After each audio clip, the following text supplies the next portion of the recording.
우리가 함께 나누고 있는 이사야서는 대부분 하나님의 메시지로 구성되어 있습니다. 중간중간에 짧은 설명구 내지는 이사야의 고백과 같은 문구가 조금 등장하고 있으나 66장의 긴 말씀이 모두 하나님의 메시지입니다.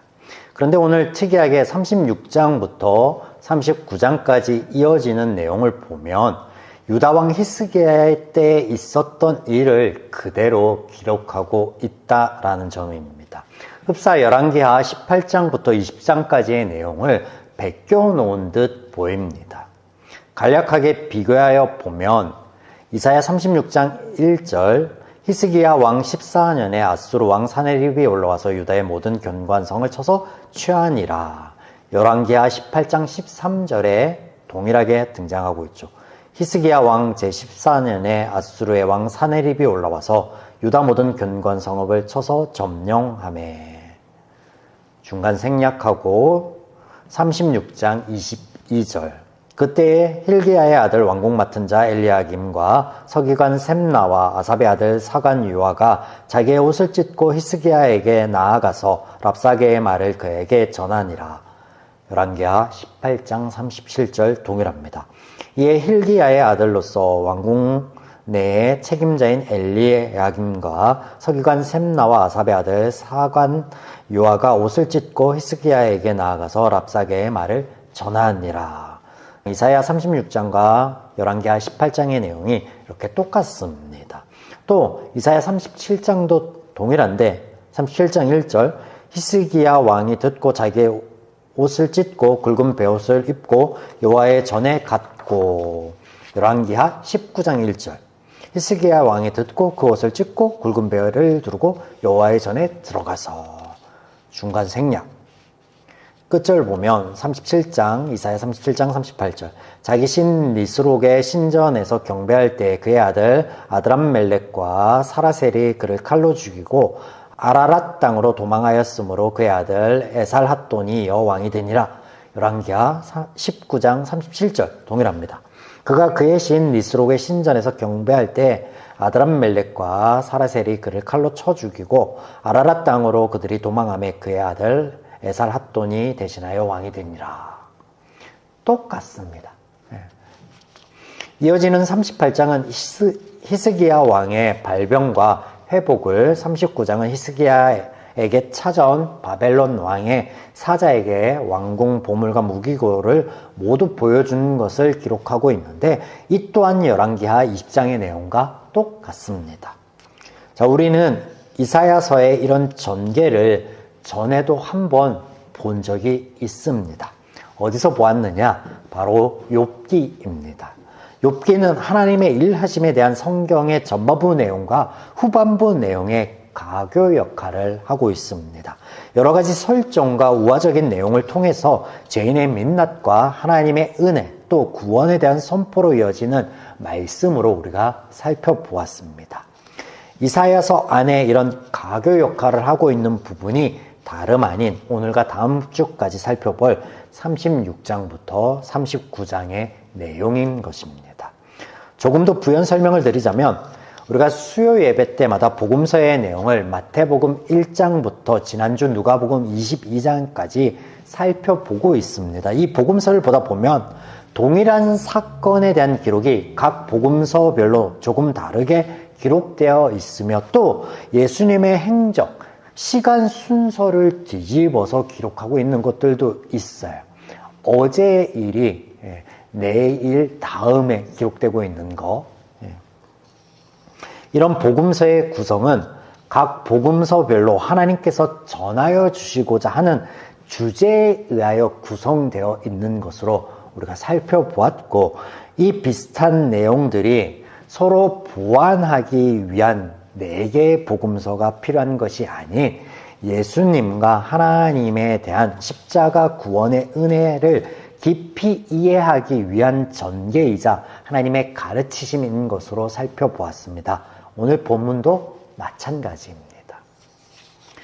이사야가 활동하던 당시 유다 왕이었던 히스기야 때에 있었던 일을 기록하고 있는 것 같으나 그 역사적인 사실이나 정황을 하나님께서 말씀하시고자 하는 게 아니에요. 이것이 핵심이 아니다라는 거예요.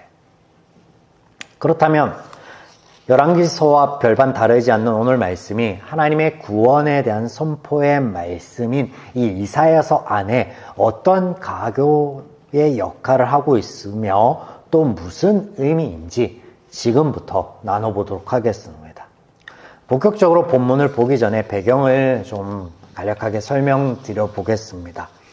신흥 강대국인 아수르가 약육강식의 원리 안에서 세력을 확장해 나아갈 때 그들 안에 반란이 있었습니다. 바로 바벨론의 무로닥 발라단의 반란입니다.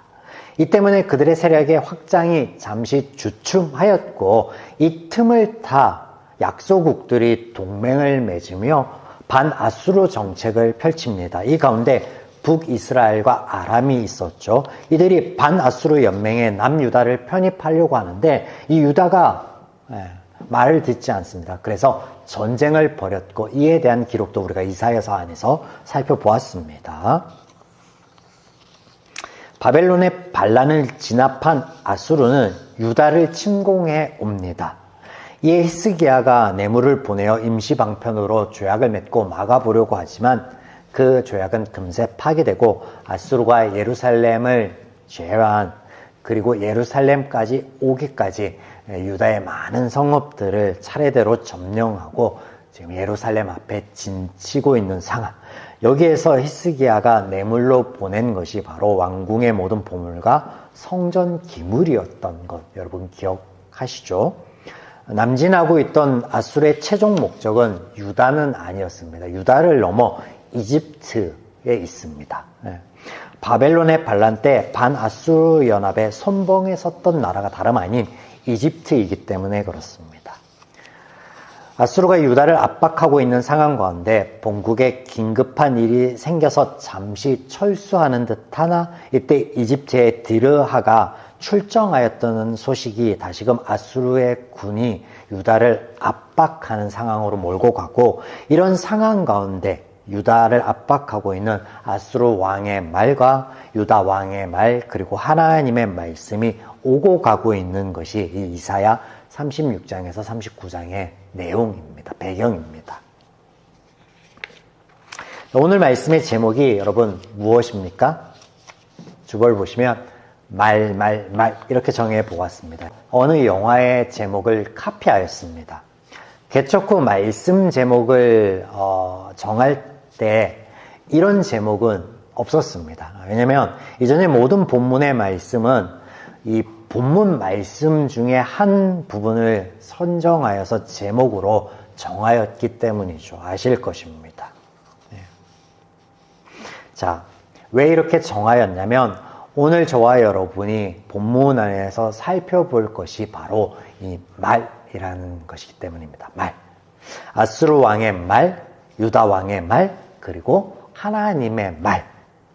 각각의 말들은 직접적인 말도 있지만 누군가를 통해 전해진 말도 있습니다. 그러나 그런 설명들은 이후에 생략하고 말씀을 나눌 때 그냥 아수르 왕의 말, 유다 왕의 말, 그리고 하나님의 말씀 이렇게만 이야기해 보도록 하겠습니다. 자, 이해가 되시죠? 첫 번째, 아수르 왕의 말을 보겠습니다. 36장 4절로 10절. 그 중에 6절과 7절 그리고 10절의 후반부 말씀을 좀 읽어보도록 하겠습니다. 보라 내가 애굽을 믿는도다. 그것은 상한 갈대 지팡이와 같은 것이라. 사람이 그것을 의지하면 손이 찔리리니 애굽 왕 바로는 그를 믿는 모든 자에게 이와 같으니라. 혹시 내가 내게 이르기를 우리는 우리 하나님 여호와를 신뢰하노라 하리마는 여호와께서 내게 이르기를 올라가 그 땅을 쳐서 멸하라 하셨느니라 하니라. 이게 어떤 내용입니까? 이집트가 너희에게 의지가 되지 못함과 같이 너희 신도 너희에게는 의지가 되지 못할 거야 말하고 있으며 더 나아가 마치 여호와의 말씀을 따라서 유다를 벌하려 온 것처럼 거짓 선동을 하고 있습니다. 36장 14절부터 20절까지 아수르 왕의 말이 한 번 더 등장하는데 이 중에 18절과 19절 그리고 20절의 말씀을 보도록 하겠습니다. 혹시 히스기야가 너희에게 이르기를 여호와께서 우리를 건지시리라 할지라도 속지 말라. 열국의 신들 중에 자기의 땅을 아수르 왕의 손에서 건진 자가 있느냐? 하맛과 아르밧과 아르밧의 신들이 어디 있느냐? 스발와임의 신들이 어디 있느냐? 그들이 사마리아를 내 손에서 건졌느냐? 이 열방의 신들 중에 어떤 신이 자기 나라를 내 손에서 건져냈기에 여호와가 능히 예루살렘을 내 손에서 건지겠느냐 하셨느니라 하니라. 모든 신들 위에 아수르 왕이 있고 그 손에서 어떤 신도 그들의 백성들을 건져내지 못하였다. 그러니 너희 유다의 신 여호와도 별반 다르지 않을 것이다 라고 조롱하고 있습니다. 이와 동일한 말이 37장 10절에서 13절에 등장하는데 본국의 일로 잠시 유다를 포위하고 있던 그것을 풀고 뒤돌아서던 아수르 왕이 동일한 말로 유다를 윽박지르는 내용입니다. 자, 이런 세 부분의 아수르 왕의 말 속에 여러분 무엇이 느껴집니까? 한마디로 표현해 보면 이렇게 표현할 수 있을 것 같습니다. 교만. 교만은 잘난 체하며 뽐내는 건방진 태도입니다. 자신을 다른 이보다 높이는 마음의 상태입니다. 아수르 왕의 말 속에는 자신을 다른 모든 왕들보다 높이는 것을 넘어 그 모든 왕들이 섬기는 신들보다 자신이 위에 있다. 그것조차도 내가 내 손으로 자주할 수 있다라는 교만이 있습니다. 우리는 이런 죄에 대하여 이사야 14장에서 하나님의 말씀하심을 살펴보았습니다. 14장 12절로 15절 말씀을 읽어드리도록 하겠습니다. 너 아침의 아들 계명성이여 어찌 그리 하늘에서 떨어졌으며 너희 열국을 엎은 자여 어찌 그리 땅에 찍혔는고 내가 내 마음에 이르기를 내가 하늘에 올라 하나님의 뭇별 위에 내 자리를 높이리라. 내가 북극 지폐의 산 위에 앉으리라. 가장 높은 구름에 올라가 지극히 높은 이와 같아지리라 하는도다. 그러나 이제 내가 수월 곧 구덩이 맨 밑에 떨어짐을 당하리로다. 네. 이 아수르 왕의 말 속에 하나님이 죄 중에 이 교만이라는 것을 드러내고 있습니다. 두 번째 유다 왕의 말을 보겠습니다. 37장 3절에서 4절, 그중 4절 말씀입니다. 당신의 하나님 여호와께서 랍사게의 말을 들으셨을 것이라. 그가 그의 상전 아수르 왕의 보냄을 받고 살아계신 하나님을 해방하였은즉 당신의 하나님 여호와께서 혹시 그의 말로 말미암아 견책하실까 하노라. 그런즉 바라건대 당신은 이 남아있는 자를 위하여 기도하라 하시더이다 하니라. 아수르 왕의 압박과 겁박의 말을 들은 유다 왕이 선지자 이사야에게 전한 말입니다. 이사야, 당신의 하나님께서 혹시 아수르 왕의 말을 들었을까요? 그렇다면 가만히 있지 않으실 텐데 그렇지 않나요? 이런 의미로 말하고 있는 거예요. 또한 출애굽기 이후에 등장하는 불신앙의 모습으로 나의 하나님이 아닌 너의 하나님이라는 표현이 히스기야 왕의 입술에서 나오는 말 중에 있음을 여러분 보실 수 있을 것입니다. 이에 하나님의 위로의 말씀을 들었고 그 말씀이 이루어져 아수르 군이 예루살렘을 향한 압박을 풀고 본국으로 돌아가려고 할 때 던진 그 말 때문에 유다 왕이 다음과 같은 반응을 하는데 유다 왕의 말 37장 16절로 20절입니다. 여기에 등장하는 말은 보지 않겠습니다. 다만 그의 행동을 보겠습니다. 14절. 쉬운 성경으로 읽어드립니다. 히스기야는 사자들이 보낸 편지를 받아 읽고 여호와의 성전으로 올라가 그 편지를 여호와 앞에 펼쳐 놓았습니다. 자, 왜 히스기야의 말을 읽지 않고 그의 행동을 우리가 읽었느냐면 그의 말의 진위는 그의 행동으로 가려지는 것이기 때문에 그렇습니다. 신앙 고백이 아닌데 그의 말에 유려하고 또 아름다운 어떤 문구들, 이것을 통해서 우리 성도님들이 읽을 때 아멘 하고 은혜를 받습니다. 그런데 그의 행동을 봐야 됩니다. 그의 행동. 신앙 고백이 아니라 이런 말이에요. 여호와여, 이 글을 보고도 정말 아무것도 하지 않겠습니까? 당신이 만약 참신이라면 역사하시어 천하 만민 가운데 당신이 여호와인 것을 알게 해야 되지 않겠습니까? 이런 말이에요. 하나님의 약속의 말씀을 들은 이후에 반응한 그의 말이다라는 점을 상기하여 보아야 합니다. 유다 왕의 말은 신앙 고백이 아니라 기만입니다. 기만은 다른 이를 속여 이득을 취하고자 하는 것이며 상대를 깔보는 태도입니다. 우리가 이미 열왕기서와 역대기서를 나누며 살펴보았듯 히스기야 역시 죄인이며 죄인의 한계 그 이상을 보이고 있지 않습니다. 다만 하나님의 은혜의 역사가 그의 이야기 안에 배어 있을 뿐입니다. 또한 이사야서 33장 1절에서 6절 말씀 가운데 하나님이 이미 죄인의 회상이라는 대목 안에서 이 기만에 대한 죄를 우리에게 보여주셨습니다. 그래서 하나님께서는 두 왕의 말을 통해 죄인들의 말 속에 있는 교만과 기만을 드러내십니다. 왜 드러내시고 있느냐? 하나님의 말씀 때문이요. 너희와는 다른 하나님의 말씀. 이제 하나님의 말씀을 끝으로 보겠습니다. 37장 6절에서 7절.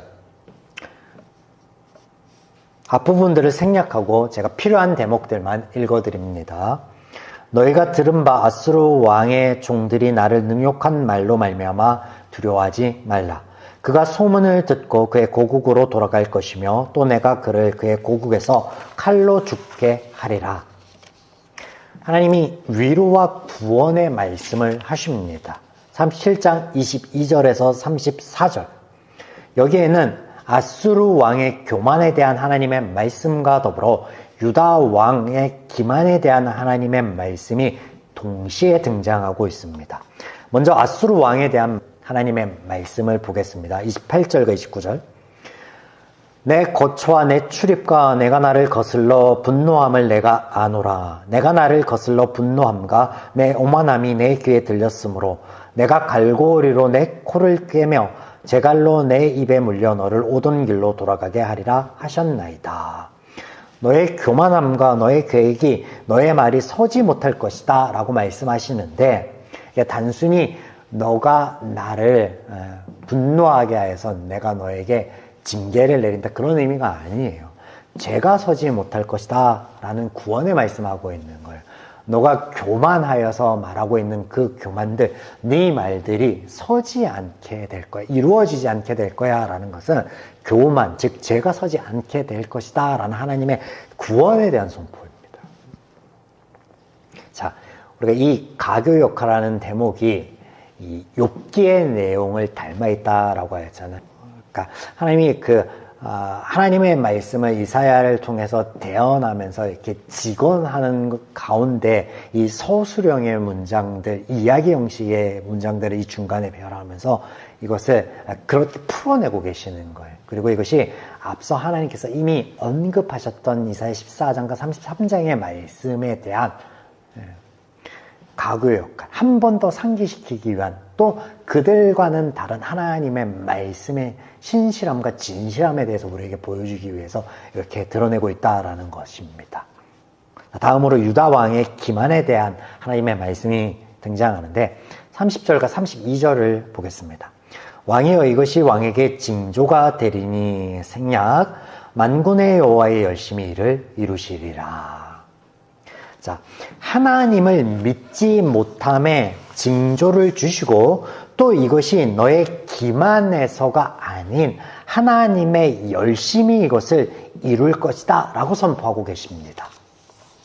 자, 하나님이 유다를 위하여 예루살렘 가운데 14만 5천 아수르 군을 한날 이렇게 치심이, 그가 이야기한 우리가 신앙 고백처럼 보여지는 여호와여 귀 기울여 들으시옵소서 하면서 고백한 그 말 때문이 아니라, 그 위선 때문이 아니라 하나님의 열심, 하나님이 하나님의 백성을 세워가며 죄인을 죄에서부터 구원하시려고 하는 그 하나님의 열심 때문에 이것이 이루어진다라고 말씀하고 있는 거예요. 그러므로 우리가 우리의 행동으로 기인하여 하나님께 복을 얻고자 하는 어떤 류의 신앙의 패턴이 있다면 그건 하나님의 방편이 아니다라는 것을 말씀하고 있는 것이겠죠. 하나님의 말씀에는 거짓과 위선이 없습니다. 누군가에게 잘 보이기 위한 가식도 없습니다. 다만 하나님의 죄에 대한 구원의 역사의 진실만을 담고 있습니다. 사랑하는 여러분, 오늘 말씀 안에 우리 신앙 고백과 간증 또 기도가 이 세 말 중에 어떤 것들을 담고 있는지 살펴볼 필요가 있습니다. 주의 깊게 살펴볼 필요가 있습니다. 나의 고백 안에는, 간증 안에는, 기도 안에는 교만이 있는가, 기만이 있는가, 하나님과 내 삶을 타협하고자 하는 어떤 그런 상술은 없는가. 하나님 들으소서 그렇게 말하지 않아도, 그렇게 고백하지 않아도 이미 모든 상황들을 아시고 그 안에 숨겨진 마음 또한 하나님께서는 헤아리고 계시지 않겠습니까? 또한 하나님의 말씀과 죄인의 말이 다름을 알아야 합니다. 비록 말씀이 이해가 되지 않고 받아들여지지 않을 때에도 그 하나님의 다른 말씀이 하나님 당신을 위한 게 아니라 나를 위한 것임을 알아 자유할 수 있는 저와 여러분의 신앙생활이기를, 또 이어지는 한 주의 발걸음이기를 주님의 이름으로 축원드립니다.